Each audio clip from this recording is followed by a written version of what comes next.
رسوله الكريم وعلى آله الطيبين وأصحابه الطاهرين اما بعد۔ حضرات گرامی، ہم دیکھتے ہیں کہ 5 وقت کی نماز ہو، نماز جمعہ ہو اور عیدین ہوں تو مرد جو ہے بڑے شوق سے آتے ہیں، نماز جماعت کے ساتھ ادا کرتے ہیں۔ نماز جمعہ کے موقع پر جو ہے مسجدیں بھری ہوتی ہیں، اور عیدین کے موقع پر تو جگہ ہی نہیں ہوتی نماز پڑھنے کے لیے، دور دور تک صفیں بچھائی جاتی ہیں، جبکہ اس کے مقابلے میں خواتین جو ہے وہ اس طرح کی عبادات سے محروم رہتی ہیں۔ 5 وقت کی نماز بھی گھر میں پڑھ لیتی ہیں،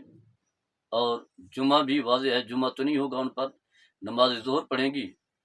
اور عیدین کا تو تصور ہی نہیں ہے۔ یہ بر صغیر میں ایسا ہوتا ہے۔ جب ہم عرب میں دیکھتے ہیں تو عرب میں جو ہے 5 وقت کی نمازیں ہوں، نماز جمعہ ہو، عیدین ہوں، جس طرح مرد جو ہے پوری تیاری کے ساتھ جو ہے اچھے انداز سے جس طرح وہ مسجد کا رخ کر رہے ہوتے ہیں، اسی طرح عورتیں بھی جا رہی ہوتی ہیں، اور جب عورتیں جاتی ہیں تو عورتیں اکیلی نہیں ہوتی، بچوں کو جو ہے اپنے گود میں اٹھائے جو ہے مسجد کی طرف جا رہی ہوتی ہیں۔ تو عورتیں مسجد میں جا سکتی ہیں، فقہی اختلاف ہے، اور یہ بھی اختلاف ہے کہ بوڑھی عورتیں جا سکتی ہیں، جوان نہیں جا سکتی، اور توجہ یہی بیان کی جاتی ہے کہ فتنے کا دور ہے۔ تو اس حوالے سے جو ہے چند ایک دلائل میں بیان کرنا چاہوں گا کہ عورتوں کا جانا بھی ضروری ہے، اور صحیح حدیث، مرفوع حدیث نبی کریم صلی اللہ تعالی علیہ وسلم کی قولی اور فعلی حدیثیں موجود ہیں جو حد تواتر کو پہنچی ہوئی ہیں، جس میں جو ہے وہ کیا ہے، عورتیں جو ہیں 5 وقت کی نماز پڑھیں مسجد میں،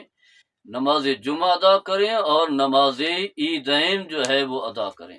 اس حوالے سے میں چند دلائل دینا چاہوں گا، اور آخر میں اس پر تھوڑی سی کچھ گفتگو۔ اس حوالے سے علماء نے جو لکھا ہے کہ عورتیں جو ہیں وہ مسجد میں جا سکتی ہیں، تو فرمایا کہ یہ اتفاق فقہا ہے، یعنی فقہاء اربعہ احناف، شوافی، مالکی اور حنبلی۔ یہ اور بات ہے کہ یہ کہا کہ عورت کے لیے افضل یہ ہے کہ گھر میں، بعض کی اور رائے ہے کہ افضل یہ ہے کہ گھر میں ادا کرے، ورنہ عورت جو ہے وہ مسجد میں جائے، اور تمام کے اس پر اتفاق ہے۔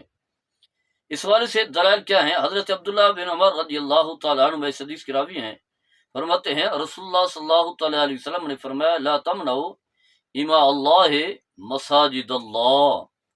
کہ لوگوں اللہ کی جو باندیاں ہیں، یعنی خواتین جو ہے انہیں نہ روکو مسجدوں میں جانے سے، یعنی مسجدوں میں نماز ادا کرنے کے لیے جب وہ جانا چاہیں تو انہیں منع نہیں کرنا۔ ایک حدیث یہ ہے، اور واضح ہے کہ اگر منع ہوتا تو نبی کریم صلی اللہ علیہ وسلم جو ہے سختی سے منع کرتے، کیونکہ آپ جو ہے صاحب شریعت ہیں، آپ جو ہے جو کام غیر شرعی کام ہوتا ہے اسے جو ہے منع کرتے ہیں۔ آپ کا منع نہ کرنا جو ہے یہ دلیل ہے، اور آپ کا حکم دینا کہ انہیں منع نہ کرنا یہ دلیل ہے کہ عورتیں جانی چاہیے۔ دوسری حدیث ہے حضرت عائشہ صدیقہ رضی اللہ تعالیٰ عنہ، اس حدیث کی راوی ہیں، فرماتی ہیں کہ نبی کریم صلی اللہ تعالیٰ علیہ وسلم جب نماز فجر پڑھایا کرتے تھے تو عورتیں بھی آپ کی ابتدا میں نماز پڑھتی تھیں، اور ہم دیکھتے ہیں کہ فقہ کی جتنی بھی کتب ہیں وہ صفوں کی ترتیب جو ہے بیان کی گئی ہے، اور صفیں بھی پوری ایک جگہ پر، یعنی جیسے مسجد کے اندر والا صحن ہے، برآمدہ ہے، یہ باہر والا صحن ہے، تو ایک ہی جگہ پر،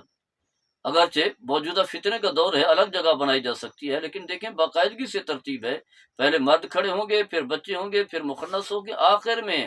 عورتوں کی جو ہے وہ جماعت صف ہوگی۔ تو فرمایا کہ عورتیں جو ہے نماز فجر میں جو ہے شامل ہوتی ہیں، نبی کریم صلی اللہ علیہ وسلم کے اقتداء میں صحابہ بھی موجود ہوتے ہیں، صحابہ کرام مردوں کی بھی صفیں ہوتی ہیں، عورتوں کی بھی صفیں ہوتی ہیں۔ فرمایا کہ پھر عورتیں جب نکلتی تھیں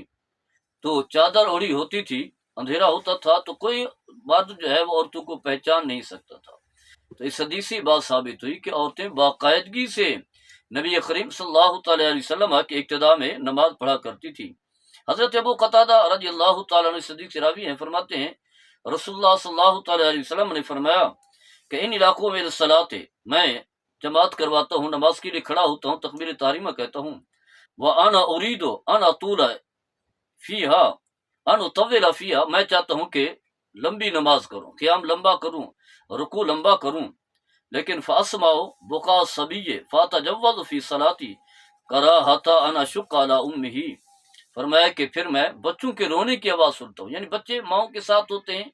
ماں کی گود میں ہوتے ہیں، تو بچے ہیں انہیں تو پتہ نہیں نماز ہے، نماز کی پابندی ہے، تو وہ رونے لگ جاتے ہیں، تو فرماتے ہیں بچوں کے رونے کی وجہ سے جو ہے میں نماز جو ہے وہ ہلکی کر دیتا ہوں، حالانکہ نماز تو بندہ جو ہے اللہ کی بارگاہ میں موجود ہوتا ہے، اللہ سے ملاقات کر رہا ہوتا ہے، لمبی ملاقات، اللہ کی زیارت کر رہا ہوتا ہے، لیکن بچوں کی فکر کی وجہ سے، تو آپ نے فرمایا اس وجہ سے کہ واضح ہے ماں کے لیے جو ہے پریشانی گزرے گی، گراں گزرے گی، بچے کو ماں نے دیکھنا ہے، بچہ روئے گا تو ماں پریشان ہو جائے گی، تو بچوں کی وجہ سے، ماں کی وجہ سے جو ہے میں نماز کو جو ہے وہ ہلکا کر دیتا ہوں، کم کر دیتا ہوں، لمبی نماز نہیں پڑھاتا۔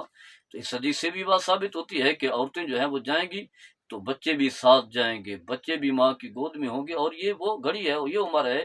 کہ بچے کو جو ہے جو بھی سکھایا جائے، اچھے کام سکھایا جائے تو بچہ نیک اور صالح بنے گا، اور بچہ جب بڑا ہوگا، نیک اور صالح ہوگا، تو ماں باپ کا خدمت گزار، معاشرے کا بہترین فرد بنے گا۔ اگر بڑا ہو گیا تو پھر بچوں کو جو ہے وہ اس طرح کی نیکی کی تربیت دینا جو ہے بڑا مشکل ہوتا ہے، اس لیے تو حکم یہ ہے کہ جب بچے کی عمر 7 سال ہو جائے تو اسے نماز کے لیے کہا جائے، روزے کا کہا جائے، جب 10 سال ہو جائے تو سختی سے ڈانٹ کر، مار پیٹ کر کے اسے کہا جائے۔ تو یہ وہ عمر ہے کہ جب بچہ جو ہے ماں کی گود میں ہوتا ہے، بچہ ماں کی تربیت میں ہوتا ہے، باپ سے دور ہوتا ہے، تو جب ماں جو ہے وہ جائے گی تو بچے کو بھی ساتھ لے کر کے جائے گی۔ تیسری حدیث